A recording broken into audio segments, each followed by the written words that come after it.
और वो कोई साधारण सी बातें नहीं थी गंगा जी और शिव जी की जिसके पीछे हमको हंसी आ रही थी। हम पूरी स्तुति में ही हंसते रहे और इतनी तेज तेज हंसी आ रही थी कि स्तुति नहीं होती तो खिलखिला के हंस देते।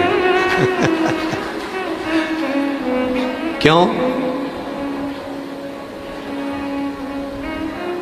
क्योंकि गंगा जी ने कह दिया था बाबा भोलेनाथ जी से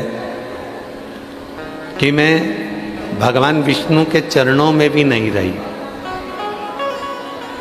मैं ब्रह्मा जी के कमंडल में भी नहीं रही, मैं इंद्र की सभा में भी नहीं रही, मैं वरुण और गरुण की सभा में भी नहीं रही, मैं कहीं पर एक जगह पर टिक नहीं पाई। तो भगवान शंकर मुस्कुराकर कहते हैं तू भले कहीं ना रही हो पर अब मेरे बिना तू कहीं जा नहीं सकती है। मेरे जहां जाना था तेरे को चली गई। इसीलिए पूरी दुनिया में गंगा बहती है और काशी में गंगा रहती है। गंगा बहती है सारी दुनिया में पर काशी में गंगा रहती है। और रहना किसको कहते हैं और बहना किसको कहते हैं, दोनों में बहुत अंतर है। और काशी वाले अच्छे से समझते होंगे इस बात को, बहना और रहना में कितना अंतर है। चले गए, शॉपिंग कर ली, सामान खरीद लिया, कोई सामान अपना एकत्रित कर लिया, ले लिया, इसको कह देते हैं बहना। ठीक है? पर रहना किसको कहते हैं? किसी बहू को देखो जो अपने मायके में रहती है तो समझ लो कि वो बह रही है, और ससुराल में रह रही है तो मतलब वो रह रही है। ससुराल में रह रही है वो। अब गंगा जी काशी में रहती है। और रहना किसको कहते हैं? ऋषिकेश में खूब उछली, गंगोत्री में खूब उछली, हरिद्वार में खूब उछली, पूरी गंगा के मार्ग में गंगा जी इतनी उछलती है, इतनी उछलती है, पर काशी में गंगा उछलती नहीं है, रहती है, शांत रहती है। यहाँ रहती है तो शांत। उसको मालूम है कि यहाँ विश्वनाथ है।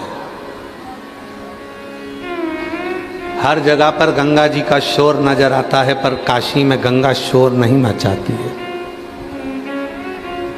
काशी में गंगा शोर नहीं मचाती।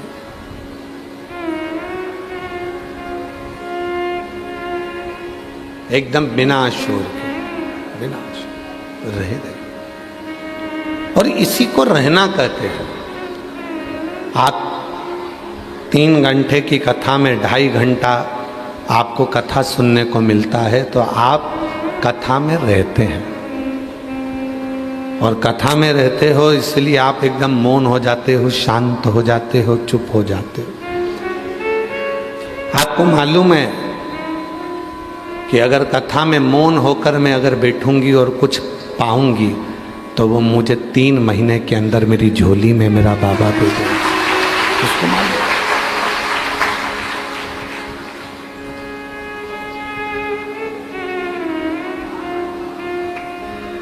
यहां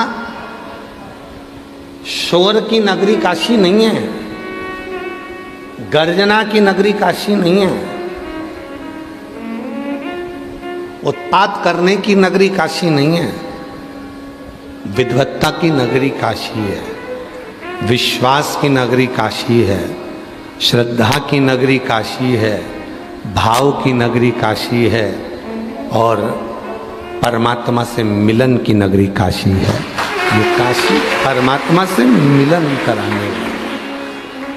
यहाँ शोर पहले तो अब काशी का नज़ारा और हो गया कि इतना पब्लिक आती है, इतना शोर होता है, लोग ट्रैफिक जाम भी होता है, सब कुछ होता है, पर पहले की काशी में ये कुछ नहीं था। पहले की काशी तो मौन थी।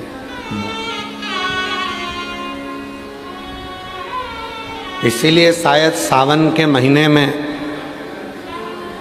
सारे व्रत किए जाते हैं। सोमवार का व्रत भी आता है, शिवरात्रि का व्रत भी आता है, मंगला गौरी का व्रत भी आता है, अन्नपूर्णा का व्रत भी आता है, अष्टमी का व्रत भी आता है। पर साथ में एक व्रत सावन के महीने में होता है जिसको मौन व्रत कहा जाता है। श्रावण के महीने में एक व्रत होता है जिसको मौन व्रत कहते हैं।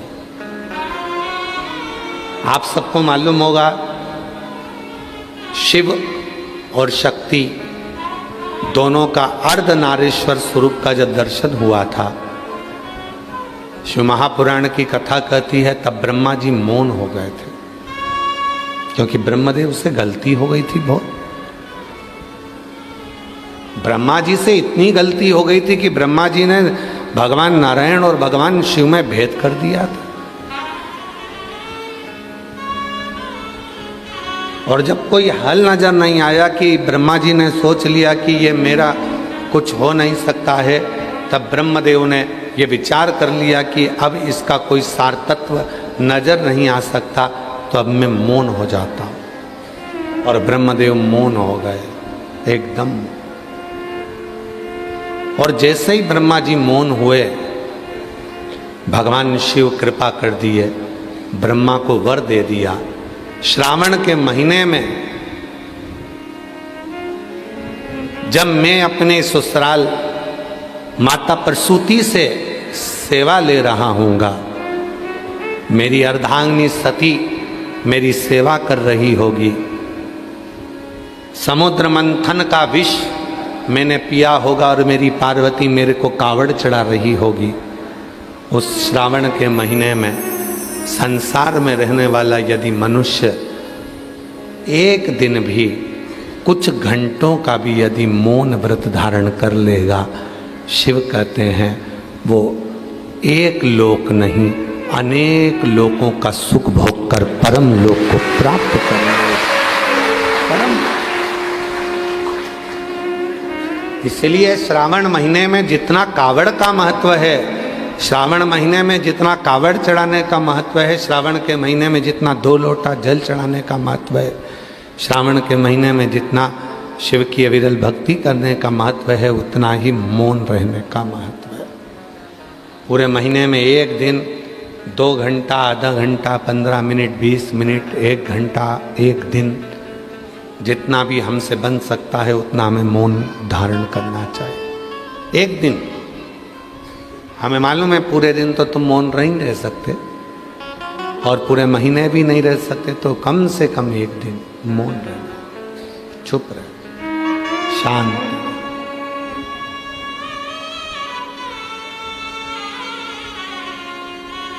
बहने वाली गंगा भी काशी में आकर रहना पसंद करते। और एक दिन ऐसा आया, एक दिन ये स्थिति हो गई काशी में कि गंगा जी तो उछल पड़ी, बहुत उछली। और गंगा महारानी जब उछली तो देखा कि ये तो बहुत उछल रही हैं, तो भोलेनाथ जी को लगा गंगा और काशी में आकर इतनी उछले, ये ठीक नहीं है। शिव जी ने अपना त्रिशूल लिया, गाड़ दिया, और जो गाड़ा गंगा मैया वहीं से टकराई और वापिस लौट कर निकल गई।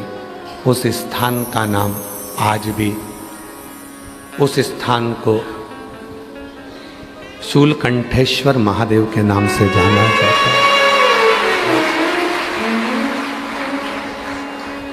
जिस स्थान पर गंगा जी के लिए भगवान शंकर ने त्रिशूल रख दिया और गंगा मैया वहीं से वापिस की और वापिस लौट पुनः बोल शूलकंठेश्वर महादेव की, पुनः लौटी।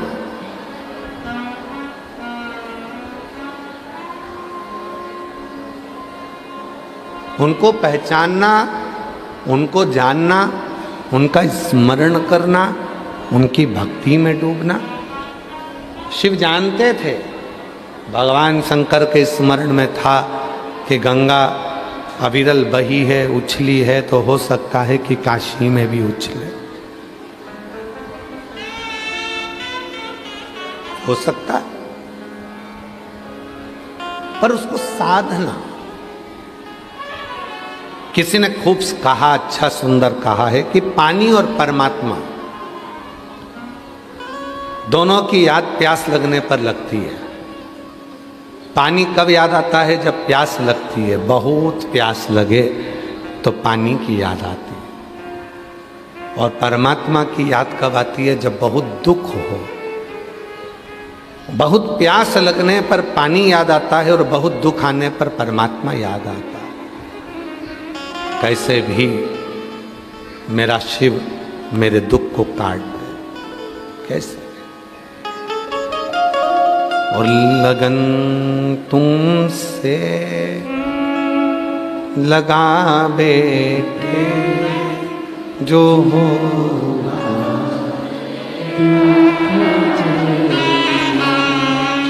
तुम्हें अपना बना बैठे, जो होगा देखा जाए। लगन तुमसे लगा बैठे, जो होगा देखा जाए। तुम्हें अपना बना बैठे, जो होगा देखा जाए। तुमसे जो लगन लगी है, जो मन तुम्हारी ओर केंद्रित हुआ है, बस वो लगन लगी है।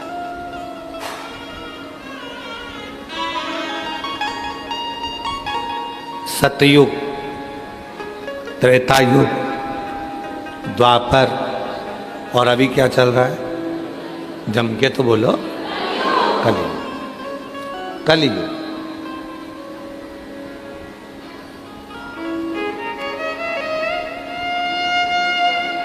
शिव जी के जितने भक्त हैं ना, वो सब भगवान भोलेनाथ जी से कहते हैं कि सतयुग में तो हमको अनुष्ठान करना पड़ता था, यज्ञ करना पड़ता था।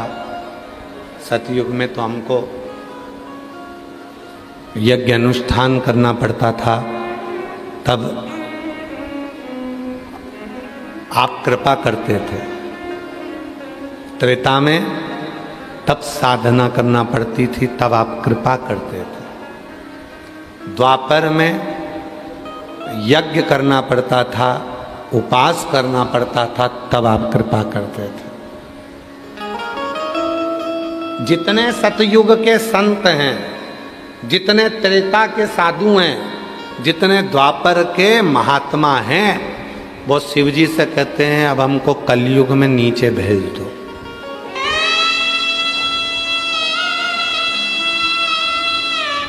अब हमको कलयुग में नीचे भेज दो। शिव जी ने पूछा क्यों, किस लिए, काय को, किस कारण? तो सतयुग के संत कहते हैं, त्रेता के संत कहते हैं, द्वापर के संत कहते हैं, पहले हम यज्ञ करते थे तब शिव प्रसन्न होते थे, व्रत करते थे तब शिव प्रसन्न होते थे, साधना उपासना करते थे तब शिव प्रसन्न होते थे। पर अब हमको कलयुग में भेज दो, क्योंकि एक लोटा जल से शिव प्रसन्न हो जाते हैं। एक लोटा जल सारी समस्या का। अब शिव केवल एक लोटे जल से प्रसन्न हो जाते हैं, केवल एक लोटा जल।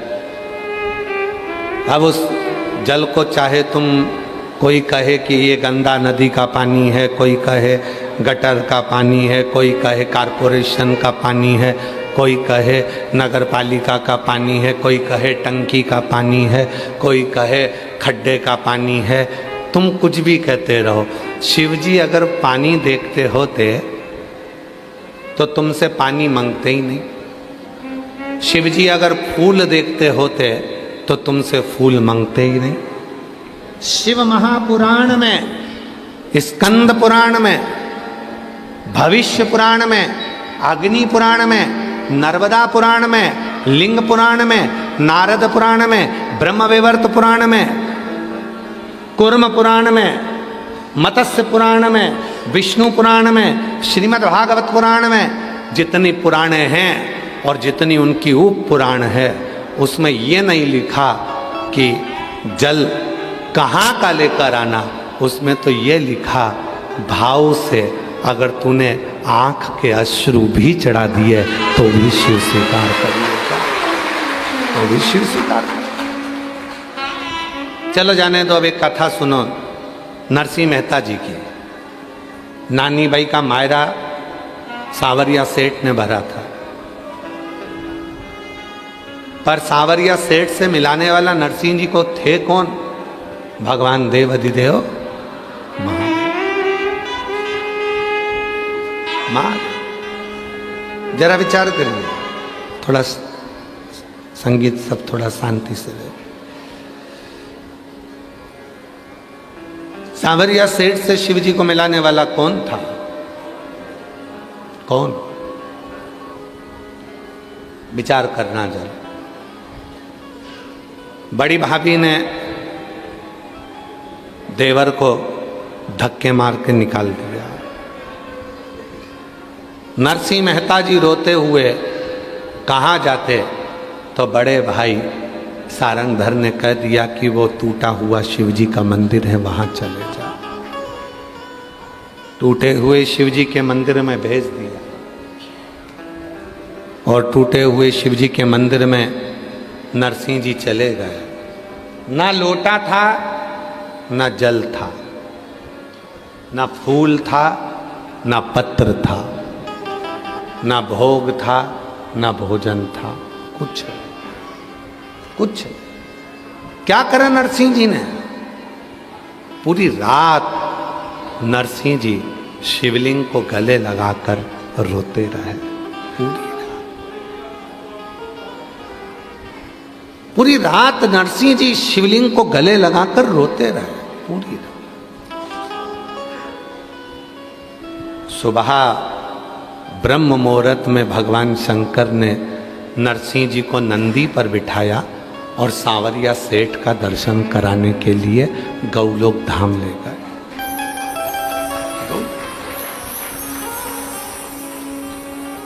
जिस गौलोक धाम में नरसिंह जी पहुंचे, वहां पर भगवान सांवरिया जी राधा जी के साथ नृत्य कर रहे थे। कृष्ण जी का ध्यान गया नरसिंह जी की ओर। यहां लोग मरने के बाद आते हैं, तुम जिंदा जी आ गए। कैसे आ गए? यहां तो जीते जी कोई आता ही नहीं, मरने के बाद आते। तुम कैसे आ गए? नरसिंह जी कहे, मुझे नहीं पता, पर कोई नंदी पर बिठा कर लेकर आया था। कहाँ है वो? जो सांवरिया सेठ ने भगवान शिव जी को देखा, जिंदा जी बैकुंठ तक लाने की सामर्थ्यता किसी में नहीं है, केवल एक शिव में है। बोल। जल नहीं था तो भी शिव प्रसन्न हुए। यही कलिकाल की घटना है, यही कलयुग की घटना है। नानी बाई का मायरा कोई सतयुग या त्रेता या द्वापर का नहीं है, कलयुग का है। आंखों के पानी में नमक होता है कि नहीं होता है? बोलो बोलो, जम के बोलो। होता है। अब जब आंखों का पानी नमक वाला शिव जी पे गिरा होगा तो भी तो शिव जी ने स्वीकार किया होगा।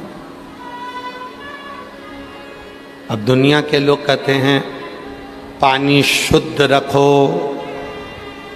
और शिव महापुराण की कथा कहती है वाणी शुद्ध रखो।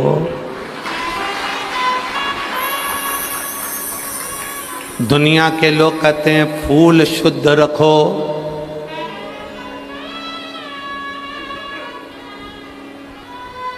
एक पुष्प होता है, पारिजात का पुष्प, देखा है आप लोगों ने? पारिजात का पुष्प, उस पुष्प को तोड़ा नहीं जाता, तोड़कर अगर भगवान को चढ़ाया जाता है तो पारिजात का पुष्प फलित नहीं होता, दुख देता है। वो पुष्प का नियम है बाबा जी, वो पारिजात का पुष्प जमीन पे गिरे और उसको उठाया जाए, बिना धोए शिव जी को चढ़ाया जाए तो अनेक फल प्रदान कर देता है।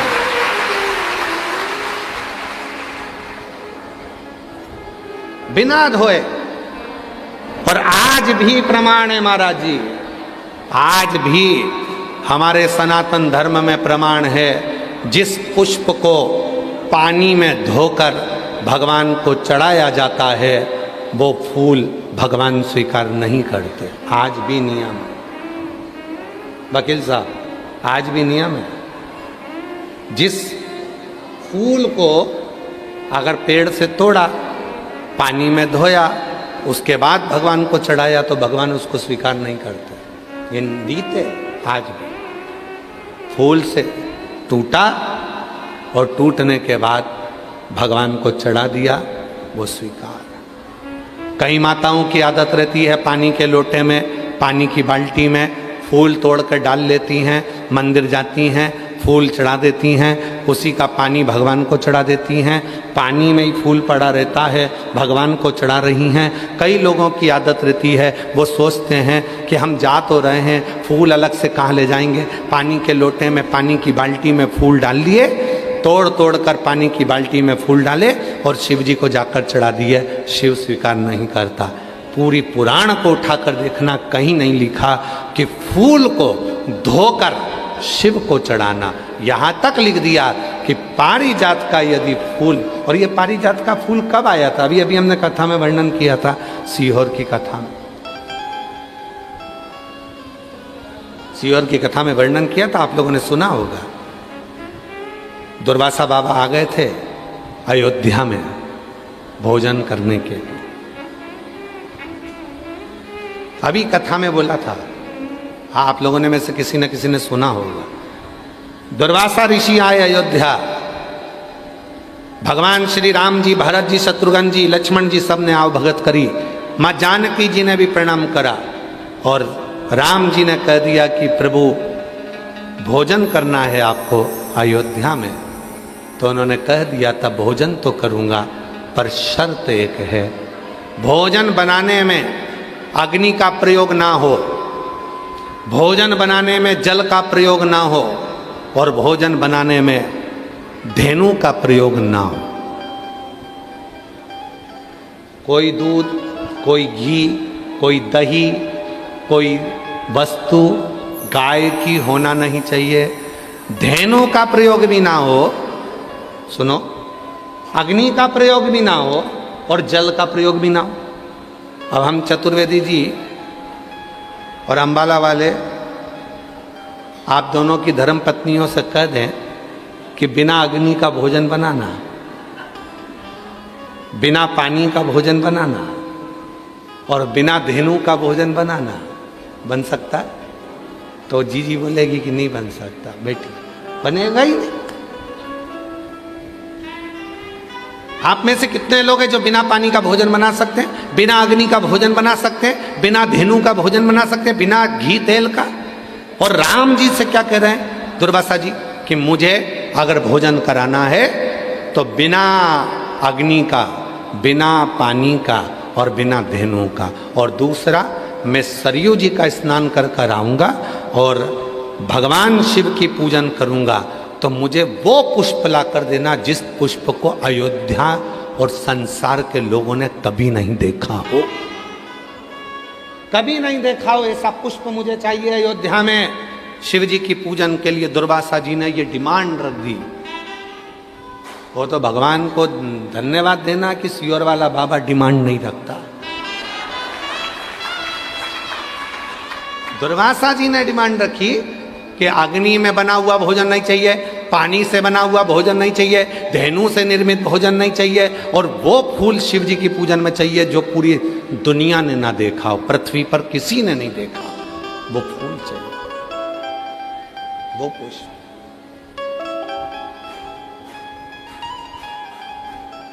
वो पुष्प चाहिए।